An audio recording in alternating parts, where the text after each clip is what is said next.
My name is Jonathan Noon. I got started in painting actually during COVID. When COVID happened, I had business plans that were ready to kick off, and when COVID happened, those plans fell through, and that gave me the opportunity to finally learn how to oil paint, which I had been interested in most of my life, really.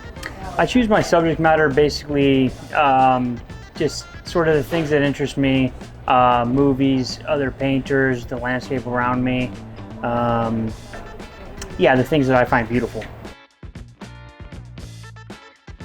I learned how to paint through workshops, and then we eventually moved to Boston and received formal training at an atelier called the Academy of Realist Art Boston.